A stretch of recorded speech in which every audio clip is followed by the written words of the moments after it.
Hello everyone. In the 1980s, the Chinese Army developed the PTL-07 as the first domestically produced wheeled anti-tank self-propelled gun. However, it was not adopted due to lack of firepower, and the Army changed the main gun to a 105mm rifle. I proposed a retrofitted firepower enhancement plan, but this was not adopted either. The weapon to be explained this time is the Chinese People's Liberation Army Type 02 100mm wheeled anti-tank self-propelled gun, PTL02. The 100mm smoothbore gun mounted by the PTL-87 developed by the Chinese Army was the composite armor of the main battle tank at the time. The firepower was considered insufficient to penetrate, and the Army proposed a plan to strengthen the main gun by replacing it with a 105mm rifled gun. As a result, although we were able to achieve a certain amount of firepower, we only replaced the main gun. Lack of mobility and defense and high detectability were not improved. Meanwhile, in the late 1990s, an emergency deployment unit was created in the same Army.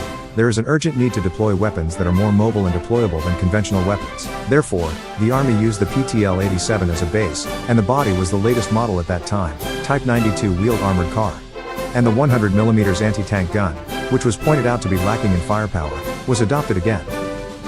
Equipped with a 54.5 caliber 100mm smoothbore gun on the main gun, this gun is a modified version of the one mounted on the PTL-87. It fires APSs at an initial speed of 1,600 meters per second and has a penetration power of about 300 millimeters at a shooting distance of 2,000 meters.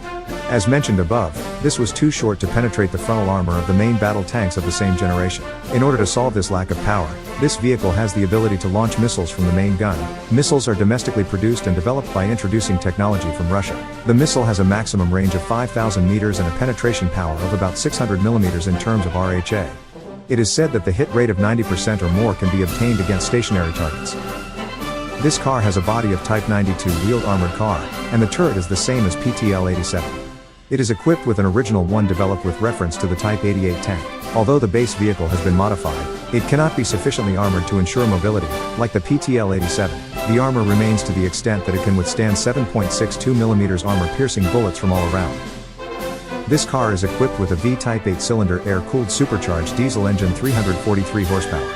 It has a top speed of 85 km per hour and a range of 800 km. This engine is installed as it is from the base Type 92 wheeled armored car. The engine output was improved from the predecessor 240 horsepower, and the problem of low mobility was resolved.